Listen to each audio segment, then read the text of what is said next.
आज हम पाठ नंबर 1 राष्ट्र निर्माण की चुनौतियां पढ़ेंगे और इसमें मैं आपको जो टॉपिक कराऊंगा वो है राष्ट्र निर्माण का अर्थ,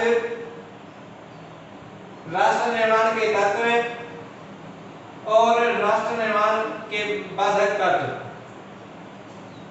दूसरे विश्व युद्ध के बाद एशिया, अफ्रीका और दक्षिणी अमेरिका के अनेक देश आजाद हुए और उन्होंने लंबे समय तक साम्राज्यवाद झेला।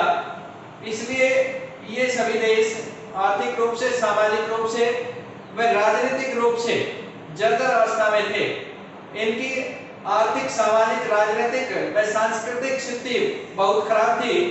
इसलिए इन राष्ट्रों को अपने देश में एक नई सरकार का गठन करना था और एक नई शासनीय प्रणाली भी अपनानी थी और अपने देश को आर्थिक, सामाजिक व राजनीतिक रूप से मजबूत करना था।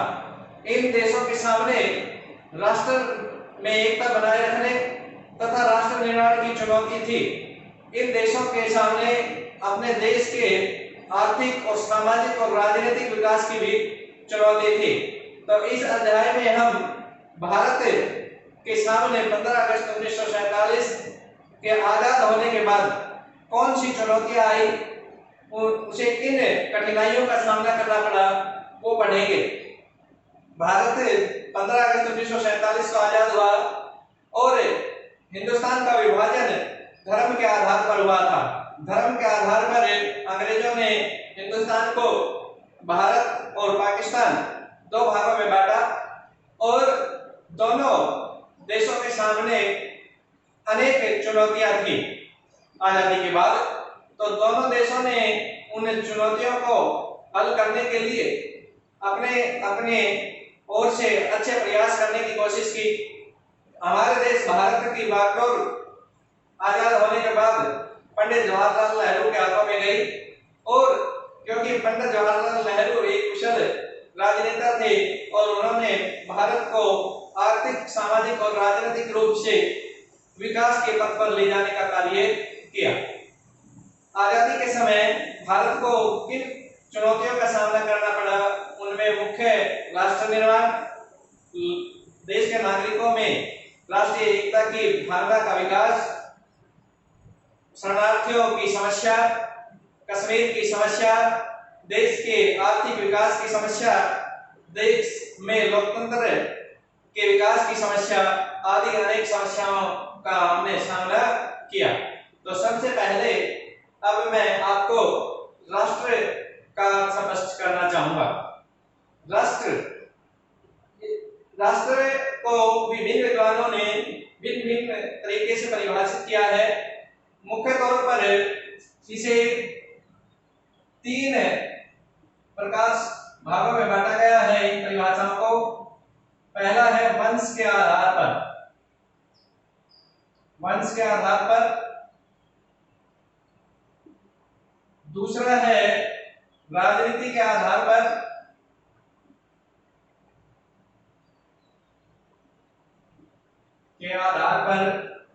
और तीसरा है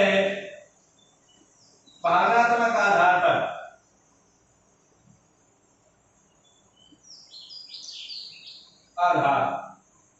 तो इन तीनों आधारों के आधार पर राष्ट्र का क्या अर्थ है ये हम समझ करते हैं। पहला है वंश के आधार पर। इस के अनुसार राष्ट्र को हम अंग्रेजी में नेशन कहते हैं और नेशन लैटिन भाषा के नेशियो से बना है, नेशियो, और इसका अर्थ है जाति या नस्ल, जाति या नस्ल। अर्थात एक निश्चित भौगोलिक क्षेत्र में बसे एक ही जाति या नस्ल के समूह को राष्ट्र कहा जाता है। वंश के आधार पर परिभाषा देने वाले वैज्ञानिकों ने कहा कि एक निश्चित भौगोलिक क्षेत्र में एक ही नस्ल या जाति के बसे हुए लोगों को राष्ट्र कहते हैं। दूसरा, राजनीति के आधार पर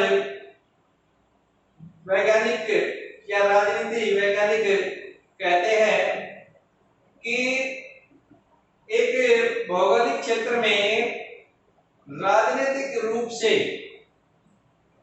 इकट्ठा बसे हुए समूह को राष्ट्र कहा जाता है। अर्थात एक निश्चित भूभाग में राजनीतिक एकता में बसे हुए समूह को राष्ट्र कहा जाता है। राजनीति के आधार पर परिभाषित करने वाले विद्वानों ने वंश के आधार की परिभाषा की आलोचना की है। तीसरा आधार है भावनात्मक आधार। भावनात्मक आधार पर राष्ट्र को परिभाषित करने वाले विद्वानों ने वंश के आधार और राजनीति के आधार की परिभाषाओं को आलोचित किया है या आलोचना की। तो भावनात्मक आधार पर परिभाषा देने वाले राजनीति वैज्ञानिक कहते हैं या राजनीतिक कहते हैं कि राष्ट्र एक निश्चित भूभाग में बसे उन लोगों का समूह है जो भावनात्मक रूप से एक दूसरे से जुड़े हुए हैं और जिनकी एक समान संस्कृति है।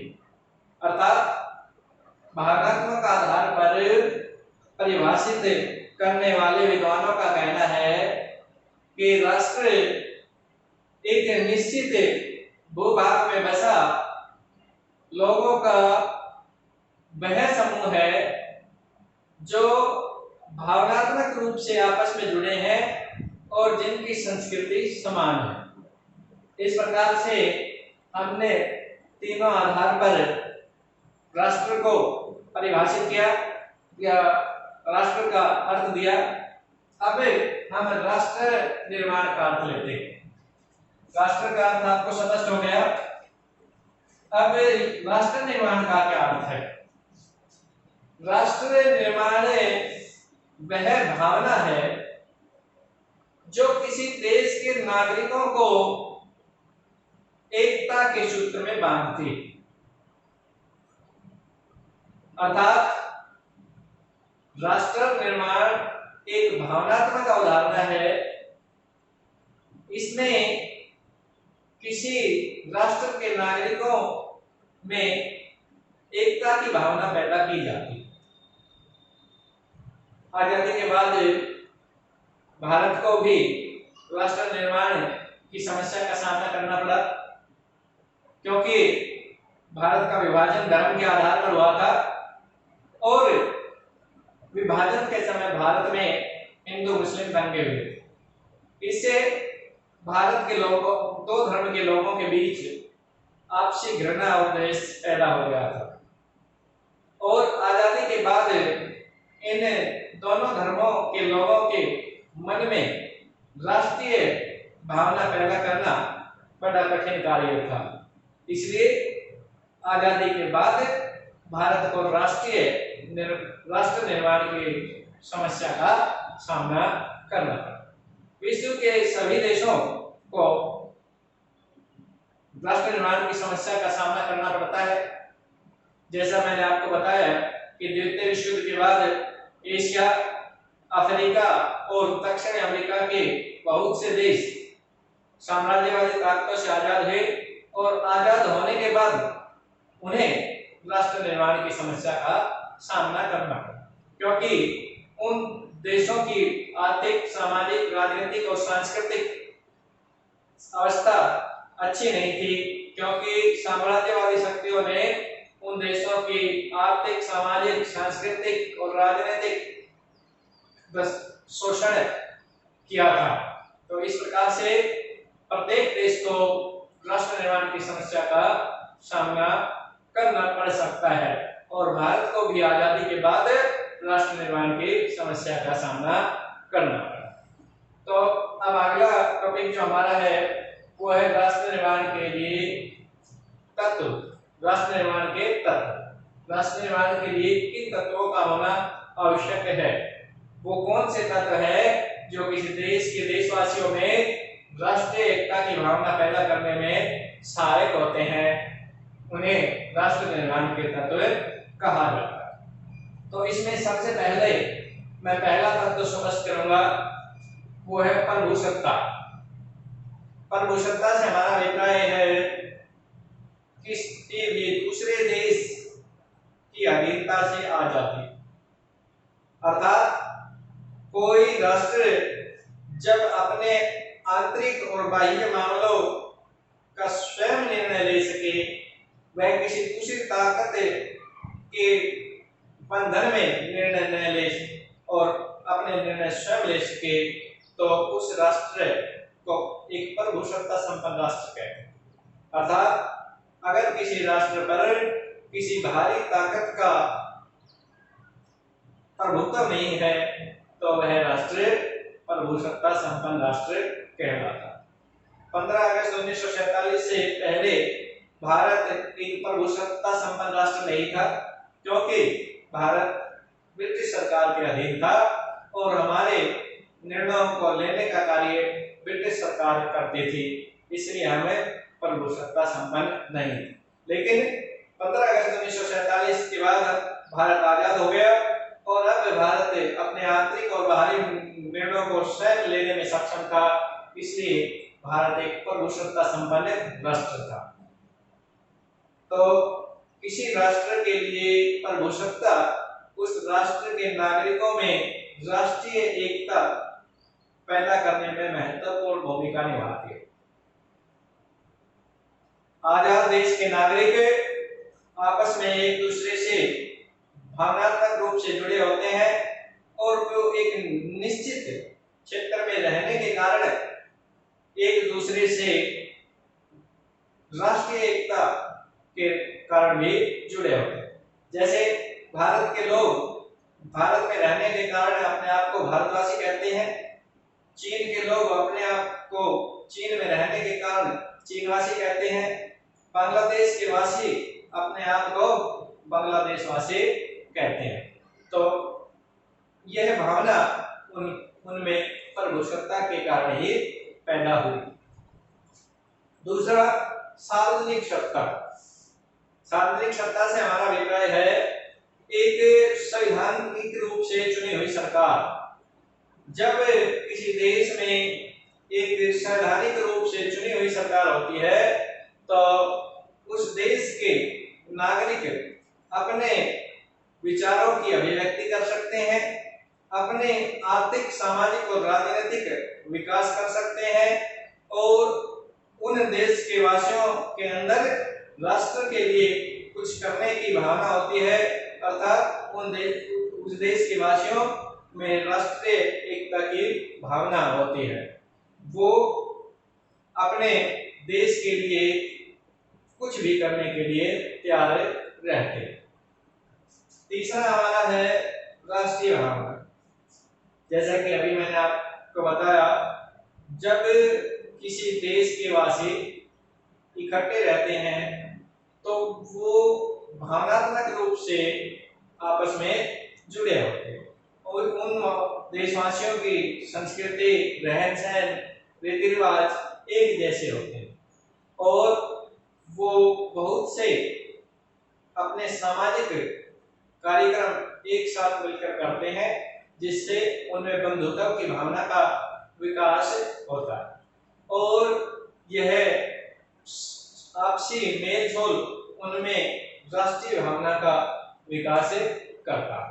वो एक क्षेत्र विशेष के लिए कार्य न करके राष्ट्र के लिए समर्पित होकर कुछ भी करने के लिए तैयार रहते हैं। वे अपने देश के आर्थिक, सामाजिक और राजनीतिक विकास के लिए हमेशा तत्पर रहते हैं।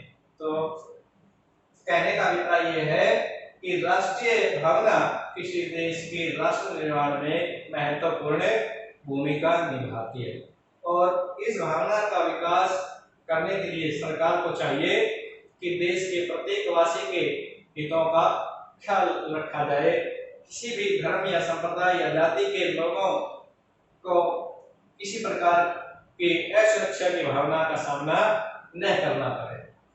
चौथा हमारा पॉइंट है विभिन्नता में एकता। भारत एक विभिन्नताओं का देश है।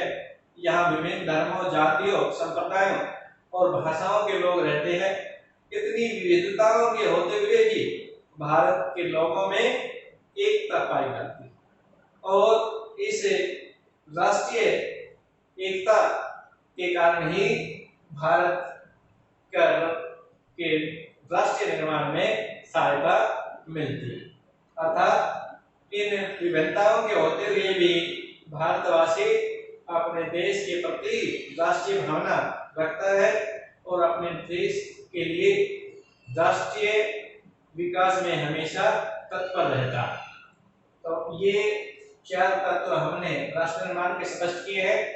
इसके बाद हमारा अगला टॉपिक है राष्ट्र निर्माण के बाधक तत्व। अर्थात वे कौन से कारक हैं या कारण हैं जिनके कारण किसी देश के राष्ट्र निर्माण में बाधा उत्पन्न होती है, अर्थात जिसके कारण किसी देश के नागरिकों में राष्ट्रीय भावना के विकास में बाधा उत्पन्न होती है। उन कारणों को हम इस टॉपिक में स्पष्ट करेंगे। सबसे पहला कारण है हमारा जातिवाद। भारत आजादी के समय से ही जाति पातियों में बटा हुआ। यहाँ विभिन्न धर्मों और जातियों के लोग रहते हैं और ये लोग जाति और धर्म के आधार पर मतदान करते हैं, राजनीति में हिस्सा। राजनेता जाति विशेष के आधार पर वोट मांगता है और मतदाता जाति विशेष के आधार पर मतदान करता है, जो कि राष्ट्र निर्माण में एक बाधक तत्व। इससे जातिवाद को बढ़ावा मिलता है और व्यक्ति अपने जाति विशेष के लिए कार्य करने की कोशिश करता है, न कि राष्ट्र के लिए कार्य करने की कोशिश करता है। दूसरा हमारा पॉइंट है क्षेत्रवाद। जब कोई देश का नागरिक राष्ट्र के प्रति राष्ट्रीय भावना न रखकर किसी छोटे क्षेत्र विशेष के प्रति विशेष आकर्षण रखता है तो उसे क्षेत्रवाद कहते हैं। अर्थात किसी क्षेत्र विशेष के लोगों में सामाजिक, आर्थिक या राजनीतिक कारणों से जब अपने क्षेत्र विशेष के प्रति आकर्षण बढ़ जाता है और राष्ट्र के प्रति आकर्षण कम होता है तो उसे क्षेत्रवाद कहते हैं। और क्षेत्रवाद के कारण उस क्षेत्र के लोगों में अलगाववाद की भावना पैदा होती है। हमें हमारे देश में क्षेत्रवाद की अनेक घटनाओं का सामना करना पड़ रहा है। विशेष तौर पर हम बात करें तो हमारे कुछ राज्य ऐसे हैं जहां हमें क्षेत्रवाद का भयानक रूप देखने को मिलता है और उसमें विशेष है जम्मू कश्मीर और हमारे पूर्वी राज्य, जहां बहुत से क्षेत्रवाद के कारण अलगाववाद की भावनाओं का उदय हुआ। जम्मू कश्मीर का धारा 370 के कारण विशेष आर्थिक विकास नहीं हो सका और इसके कारण वहां का जो विशेष वर्ग है जो अल्पसंख्यक जिसे हम मुस्लिम वर्ग कहते हैं, वो हमारे राष्ट्र के प्रति अलगाववाद की भावना रखता है और इस अलगाववाद की भावना के कारण उस राज्य के नौजवान और नवयुवक आतंकवाद के शिकार हो रहे हैं, आतंकवाद के दलदल में जा रहे हैं। अगला हमारा पॉइंट है सांप्रदायिकता। जब धर्म के आधार पर भेदभाव उत्पन्न होता है तो उसे सांप्रदायिकता कहते हैं। अर्थात जब एक धर्म का व्यक्ति दूसरे धर्म के व्यक्ति के प्रति घृणा भावना रखता है तो वह सांप्रदायिकता कहलाता है। हमारे देश में अनेक धर्मों के लोग रहते हैं, हिंदू, मुस्लिम, सिख, ईसाई, पारसी, जैन, बौद्ध। तो हमारे देश में हिंदू बहुसंख्यक है और बाकी मुस्लिम, बौद्ध, जैन, सिख, ईसाई, पारसी, ये सब अल्पसंख्यक। तो जब कोई विशेष धर्म दूसरे धर्म के प्रति वैर भाव रखता है या घृणा की दृष्टि रखता है तो वह सांप्रदायिकता की भावना से ग्रस्त होता है। और हमारे देश में हिंदू और मुस्लिम दो धर्म के लोग विभाजन के समय से ही एक दूसरे को घृणा की दृष्टि से देखते हैं और इसका कारण विभाजन के समय हुए सांप्रदायिक दंगे। न केवल विभाजन के समय देश में दंगे हुए बल्कि आजादी के बाद भी अनेक बार देश में धर्म के आधार पर दंगे। तो इस सांप्रदायिकता के कारण एक विशेष धर्म के लोग राष्ट्र के लिए कार्य न करके धर्म विशेष के लिए कार्य करते। ये सांप्रदायिकता के कारण देश के नागरिकों की सोच संकुचित होती है और उनका दृष्टिकोण संकुचित होता है और इस संकुचित दृष्टिकोण के कारण देश के राष्ट्र निर्माण में बाधा उत्पन्न होती है। अगला हमारा चौथा पॉइंट है असमान विकास। आजादी के बाद हमारे देश में आर्थिक विकास हुआ है लेकिन यह आर्थिक विकास संतुलित नहीं है। कुछ राज्यों का बहुत अधिक विकास हो गया तो कुछ राज्य बहुत अधिक पिछड़े। इस असंतुलित विकास के कारण कुछ क्षेत्र अलगाववाद की भावना के शिकार और इस अलगाववाद की भावना के कारण इन क्षेत्रों में अलगाववादी ताकतों ने या आतंकवादी ताकतों ने सिर उठाया और जिसके कारण देश की राष्ट्रीय एकता के लिए खतरा उत्पन्न हो गया और ये राष्ट्र निर्माण के लिए भी एक बाधक तत्व बने। पांचवा है हमारा गरीबी। देश की आजादी के बाद देश का आर्थिक विकास हुआ है, देश के नागरिकों की प्रति व्यक्ति आय में वृद्धि हुई है, राष्ट्र की राष्ट्रीय आय में वृद्धि हुई है, लेकिन कुछ लोग आज भी बहुत ज्यादा गरीब है। हमारे देश की 1/3 आबादी आज भी गरीबी रेखा से नीचे और एक गरीब व्यक्ति राष्ट्र निर्माण के लिए न सोचकर केवल अपनी आजीविका की पूर्ति में लगा रहता है। इसलिए हमारे देश की सरकार को चाहिए कि देश से गरीबी को दूर किया जाए ताकि यह गरीबी हमारे देश के राष्ट्र निर्माण में बाधा उत्पन्न ना करे। आजादी के समय एक व्यक्ति की प्रति व्यक्ति आय 240 रुपए होती थी जो वर्तमान में 1,35,000 रुपए हो गई है। तो हम कह सकते हैं कि आर्थिक विकास तो हुआ है लेकिन कुछ लोग आर्थिक विकास में बहुत आगे चले गए हैं तो कुछ लोग बहुत पीछे रह गए हैं, इसलिए गरीबी को बढ़ावा मिला। और हमारा जो लास्ट पॉइंट है इसका वो है बेरोजगारी। देश बेरोजगारी की समस्या को झेल रहा है। आज देश में एक बड़ी मात्रा में शिक्षित बेरोजगार हैं क्योंकि लगातार साक्षरता बढ़ी है और देश की साक्षरता आज लगभग 75% है और ये पढ़ी लिखी आबादी देश में रोजगार की मांग कर रही है, जबकि हमारे रोजगार के संसाधन इतने नहीं है, अर्थात इतने रोजगार हमारे देश में सृजित नहीं हुए। तो देश की सरकार को चाहिए कि वो इस समस्या पर ध्यान दे ताकि यह समस्या राष्ट्र निर्माण में बाधा उत्पन्न ना करे। तो इस प्रकार से ये हमारा टॉपिक पूरा होता है। आज के हमारे टॉपिक्स पूरे होते हैं।